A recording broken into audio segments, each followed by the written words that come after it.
નમસ્કાર, હું છું નીરુ. સ્વાગત છે તમારું ગુજરાતના સૌપ્રથમ હાઈટેક સ્ટુડિયોમાં. નવી ઉડાન, નવું સોપાન.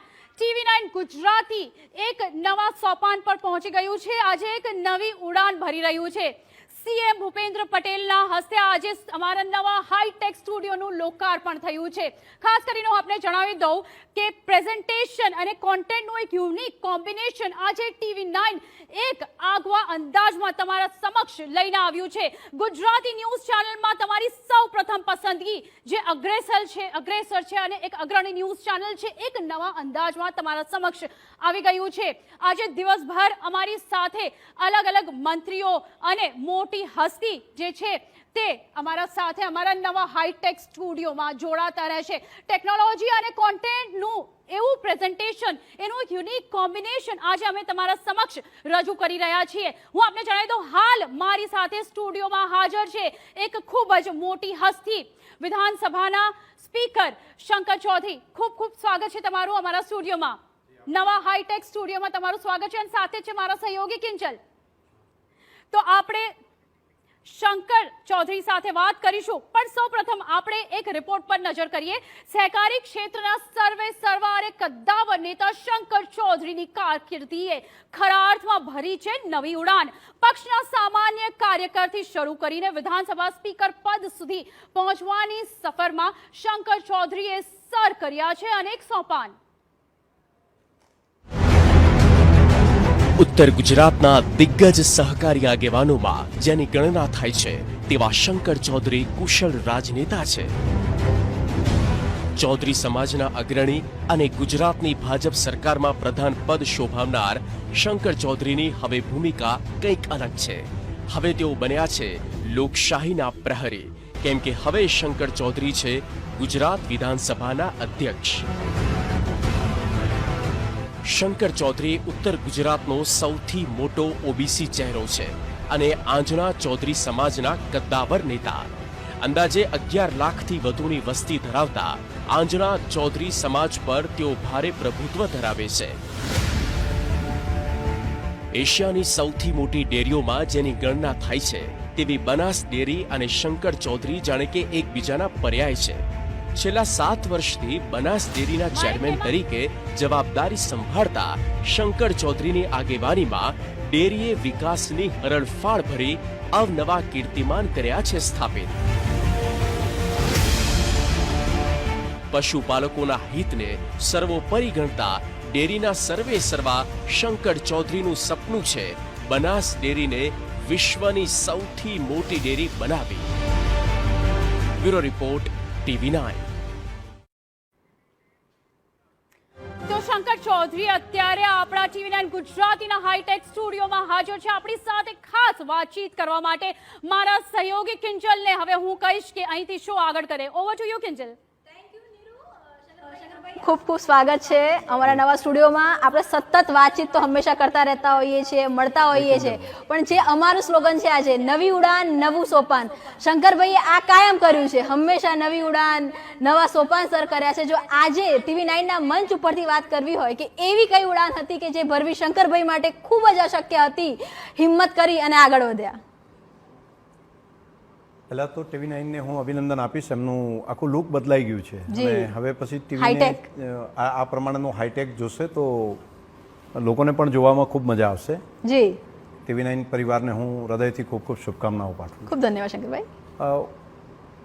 ઉડાન તો TV9એ આજે બહુ સરસ ભરી છે. મારા માટે તો હું જે જાહેર જીવનની અંદર કામ કરું છું તો કંઈક નવું કામ કરવાનું હોય. મને જ્યારે વૃક્ષારોપણનું કામ મોટા પ્રમાણમાં કરવું પડે એવું દેશના પ્રધાનમંત્રી મોદી સાહેબે જ્યારે વાત કરી હતી કે આ આવનારા સમયમાં નવી પેઢીને જો બચાવી હશે તો વૃક્ષારોપણના કામને ખૂબ મહત્વ આપવું પડશે. અને આ કામ પણ તમે બનાસકાંઠાથી શરૂ કર્યું છે. કઈ રીતે આ વૃક્ષારોપણના આખા કેમ્પેન અત્યાર સુધી એવું જોવા મળ્યું છે કે નરેન્દ્ર મોદી કોઈ પણ મંચ પરથી બનાસ માટેની કોઈ બી વાત કીધી હોય એ શંકરભાઈએ ઝીલી લીધી છે. પછી બનાસ ડેરીની વાત હોય, પાણીની વાત હોય કે વૃક્ષારોપણની વાત હોય, વૃક્ષારોપણમાં અત્યારે શું ચાલી રહ્યું છે? પ્લાન્ટેશનની અંદર અમે એવું નક્કી કર્યું કે 10 વર્ષની અંદર 10 કરોડ વૃક્ષોનો ઉછેર કરવો, માત્ર વાવવા નહીં, ઉછેર કરવો. અને એની અંદર પબ્લિકને જોડવી અને પ્રજાને જોડી અને આ કામને આગળ વધારવું. તો એ કામની અંદર અમને ખૂબ મોટી સફળતા મળી છે.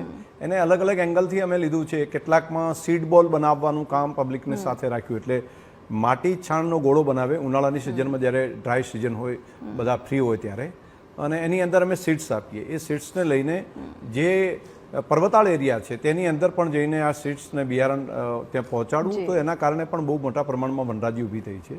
બીજું, છોડ લઈને દર વર્ષે અમે લગભગ 70-80 લાખ જેટલા અલગ અલગ નર્સરીની અંદરથી અમે છોડ તૈયાર કરીને લોકોને આપીએ છીએ, કે જેથી કરીને પબ્લિક અને એની સાથે જોડીને અમારે ત્યાં 5.5 લાખ જેટલા ફેમિલી જોડાયેલા છે ડેરી સાથે, તો એને પણ ઇન્વોલ્વ કરીએ છીએ. ઘણી બધી એનજીઓ છે, એને પણ લગભગ 100 જેટલી એનજીઓ અલગ અલગ રીતે કામ કરીને ડેરીની આ વાત, અમારી આ વાતને એમણે સ્વીકારી છે. ખેતરના સેઢા ઉપર લીમડો રાખવો જોઈએ અને લીમડાને ઉગવા દેવો જોઈએ, એના માટેનું અભિયાન જે ચલાવ્યું, એના કારણે પણ કરોડોની સંખ્યાની અંદર લીમડાના વૃક્ષો પણ અત્યારે તમે બનાસકાંઠામાં જઈને જોશો તો 4-5 વર્ષના ઝાડ ખૂબ મોટા પ્રમાણમાં તમને જોવા મળશે. તો બહુ મોટું એક દૂરદ્રષ્ટિ દેશના પ્રધાનમંત્રીશ્રીની છે કે આવનારા સમયની અંદર હેપીનેસ જો લાવવી હશે તો તમારે ગ્રીનરી તો જોશે, વૃક્ષોને બચાવવા પડશે. શંકરભાઈ, તમારા બધા મુદ્દા પર વાત કરવી છે, પણ તમે જે કીધું કે છોડને સાચવવા પડે છે, તો ભાજપ પોતાના છોડ સાચવી રહ્યું છે અત્યારે બનાસકાંઠામાં, ગુજરાતમાં કે દેશમાં? નહીં, એમાં તમે ભારતીય જનતા પાર્ટીના કોઈ નેતાને વાત કરશો તો વધારે તેમને સારો જવાબ મળશે. મારી પાસે તો આજે જે જવાબદારી છે એની અંદર કોઈ વાત કરશો તો હું એનો જવાબ આપીશ. બિલકુલ, હું એનો બી જવાબ માંગી શંકરભાઈ. અને આ તમામની વચ્ચે આપ વિધાનસભાના અધ્યક્ષ પણ બન્યા. આપની જો સફરની વાત કરવામાં આવે તો એક કાર્યકર્તાથી લઈ ધારાસભ્ય બનવું, વચ્ચે એક આખો પીરિયડ ડ્રોપ થવો, બનાસમાં નવા એડવેન્ચર કરવા, અને પછી અધ્યક્ષ. કયું પદ છે કે જે શંકરભાઈ ઈચ્છતા હતા અને મળ્યું છે, અને કયું પદ છે કે શંકરભાઈ ઈચ્છતા હતા પણ જતું રહ્યું છે? નહીં, હું મારા માટે કોઈ પદ નથી માનતો. મારા માટે જવાબદારી હોય છે. કોઈ પણ કામ છે અને રિસ્પોન્સિબિલિટી સમજું છું, અને જે કામ મળે છે એની અંદર બહુ બેસ્ટ કામ કરવાનો પ્રયત્ન કરું છું. એટલે અત્યારે વૃક્ષારોપણનું કામ છે તો એ મને ગમે છે. તો હું દરેક જગ્યાએ જ્યાં જાઉં છું ત્યાં મોટા પ્રમાણમાં ઝાડ કઈ રીતે વાવાય, એનો ઉછેર કઈ રીતે થઈ શકે, એના માટે કામ કરું છું સતત. તો પદ ને એ તો બધું આવતા રહેતા હોય, જતા રહેતા હોય, નાનું મોટું એવું કંઈ હોતું નથી. મનના કારણો છે બધા. સાચા અર્થમાં તો તમે શું કામ કરો છો, કઈ રીતે કામ કરો છો, અને પરોપકાર માટે કેટલો સમય તમે આપો છો, એ સૌથી અગત્યનું છે.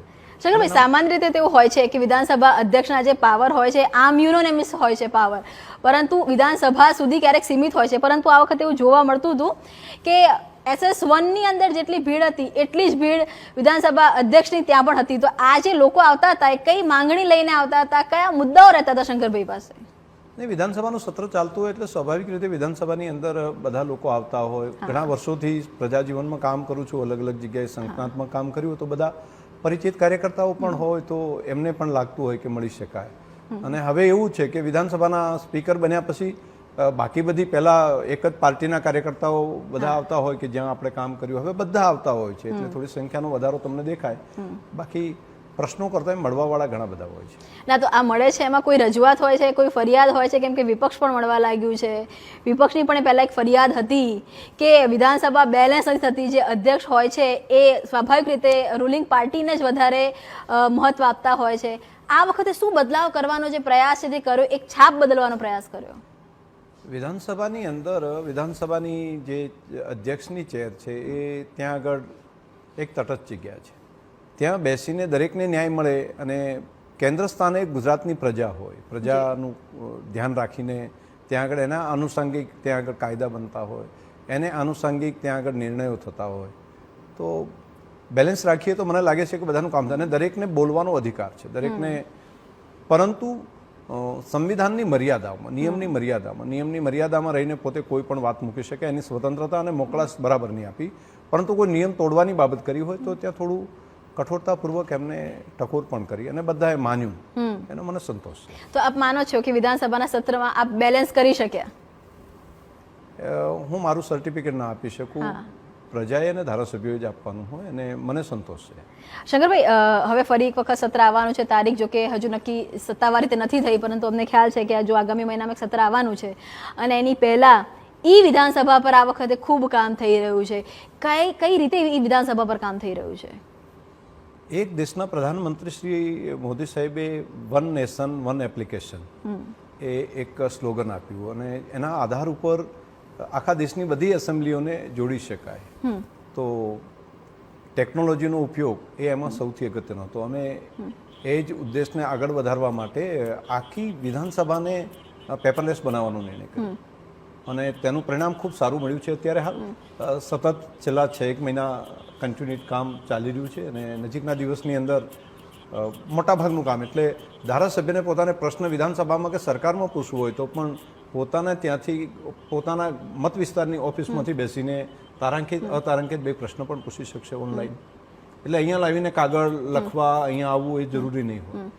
બીજું અમે એની સાથે પબ્લિકને પણ જોડીએ છીએ કે પ્રજાએ કોઈ ધારાસભ્યને પ્રશ્ન પૂછવો હોય તો એનો પણ ઓપ્શન રાખશું. કોઈ ધારાસભ્યને લાગે કે મારે મારા વિસ્તારના આટલા લોકોને એક્સેસ આપવો છે તો એટલા લોકો ત્યાં આગળ પ્રશ્ન પોતાના રજૂ કરી શકે. એ પ્રશ્ન પોતે ક્લિક કરીને જે તે મંત્રાલયને મોકલવા હોય તો વિધાનસભા થ્રુ એ મોકલી શકે. તો વિધાનસભા પાસે એવો ડેટા થશે કે કયા ડિપાર્ટમેન્ટનું કયા એરિયાની અંદર કામ કેટલું બાકી છે. તો બજેટની અંદર પણ પ્લાનિંગ કરતા ટાઈમે વિધાનસભાને વધારે સરળતા રહેશે. અને બીજું અહીંયા વિધાનસભાની અંદર પણ બધું કામ બહુ મોટા મોટા કાગળના થપ્પા થતા હોય છે, કેટલા બધા વૃક્ષો કપાતા હોય તો અને ત્યારે એટલા બધા કાગળ આખી ગાડી ભરાય એટલા કાગળ દર વખતે વિધાનસભાના સત્રમાં ચાલતા હોય તો એની જગ્યાએ એક ટેબ્લેટની અંદર આ બધું આવી જશે.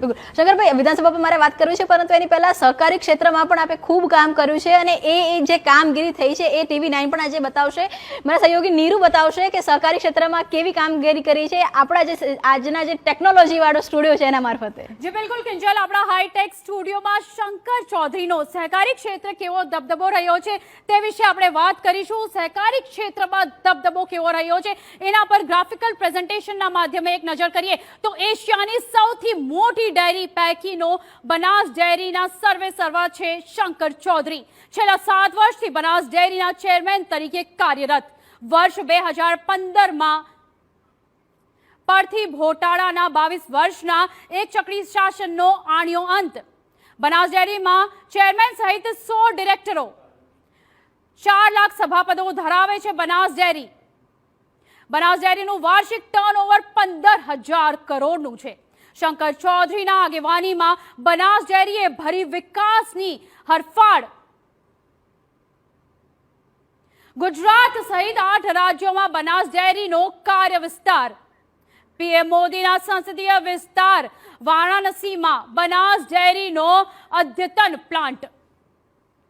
બનાસકાંઠા જિલ્લા સહકારી બેંકના ડિરેક્ટર તરીકે પણ કાર્યરત છે શંકર ચૌધરી. તો કિંજલ, આપણે ગ્રાફિકલ પ્રેઝન્ટેશનથી જોઈ હાઈટેક સ્ટુડિયોમાં કઈ રીતે સહકારી ક્ષેત્રે શંકર ચૌધરીનો દબદબો છે. જી બિલકુલ, એક દબદબો શંકર ચૌધરીનો છે સહકારી ક્ષેત્રે અને તેની સાથે જ કેટલીક બહેનો છે.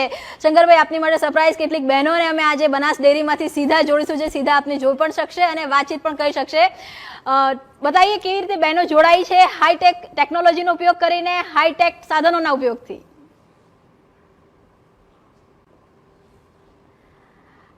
આ બધી જ ડેરીની બહેનો છે.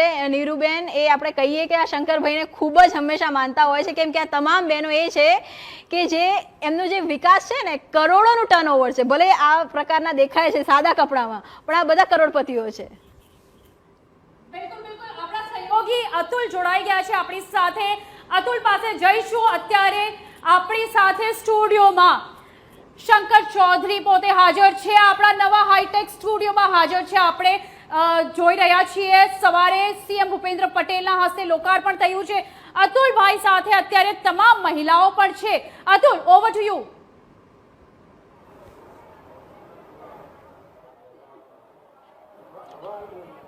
જી ચોક્કસ આજે એશિયાની સૌથી મોટી બનાસ ડેરી છે અને બનાસ ડેરીના આદ્ય સ્થાપક જે ગલબાભાઈ નાનજીભાઈ પટેલ હતા એમનું સપન એ હતું કે બનાસકાંઠાની જે મહિલા પશુપાલક છે એ પોતાના દાંતરડાના હાથા ઉપર પોતાનું સ્વમાનભેર જીવન ગુજારે અને એ આજે બનાસ ડેરી થકી જે સાર્થક થયું છે. અત્યારે જે બનાસકાંઠાની જે મહિલા પશુપાલકો છે એ જે પોતાનું જીવન છે એ પશુપાલનના વ્યવસાય થકી છે એ પોતાનું જીવન છે એ સ્વમાનભેર ગુજારી રહ્યા છે. ત્યારે આપણે જે બનાસ ડેરીના જે પશુપાલકો છે, મહિલાઓ છે, તેઓ પોતાના જે પશુપાલન થકીના વ્યવસાય થકી જે અત્યારે પોતાનું સવાનભેર જીવન ગુજારી રહ્યા છે, આપણે સીધી તેમની સાથે જ વાત કરીશું. બેન, જે અત્યારે જે તમે પશુપાલનનો વ્યવસાય કરો છો, કેટલા પશુથી શરૂઆત કરી હતી, અત્યારે શું પરિસ્થિતિ છે અને પહેલાં શું પરિસ્થિતિ હતી? નમસ્કાર સાહેબ. પહેલાં 4 પશુ રાખતી હતી, કારણ મને હૃદયની તકલીફ હોવાથી હું દોઈ નથી શકતી. પણ અમારા મંત્રીએ કહ્યું કે તમે વધારે પશુ રાખો એટલે અમે મશીન લાવી આલ્યા તમને. એટલે મને મશીન લાવ્યા એટલે મેં 20 થી 25 પશુ વધાર્યા. અત્યારે હાલ હું હારામાં સારું દૂધ ભરાવું છું અને નફો પણ મને હારામાં સારો મળે છે. એટલે મારા ખાતામાં પહેલાં જે હજારોમાં પૈસા જમા થતા હતા, અત્યારે લાખોમાં થવા માંડ્યા. એટલે અમે ખૂબ જ અમને ખૂબ જ હરખ થયો પશુ રાખવાનો. એના કારણે અમારી પ્રગતિ, અમારું ઘર વ્યવહાર અમે સારી રીતે ચલાવી શકીએ છીએ. સાહેબ, તમારો ખૂબ ખૂબ આભાર.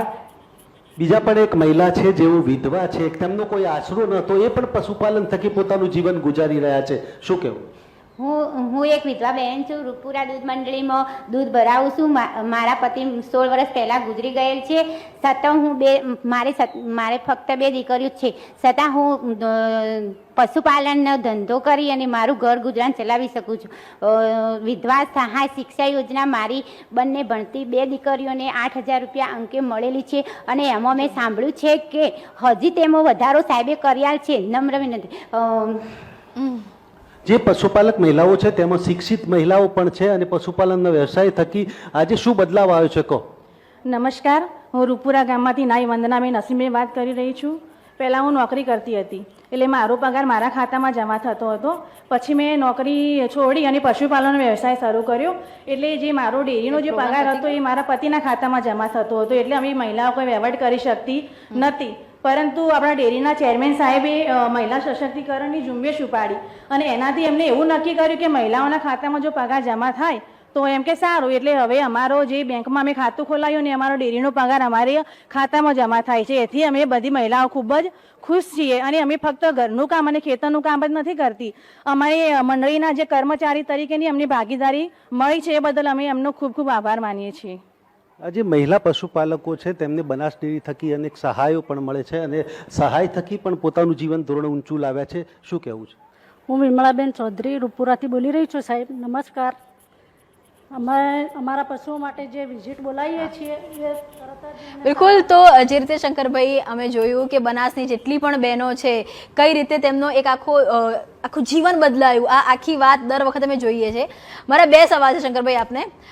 પહેલો સવાલ કે જે રીતે સક્ષમ બનાસની બહેનો થઈ છે, આખા ગુજરાતની બહેનો આ રીતે સક્ષમ થાય, ખાસ કરીને પશુપાલનના વ્યવસાયની અંદર, ડેરીના વ્યવસાયમાં, એની માટે કોઈ આપનો પ્લાન છે?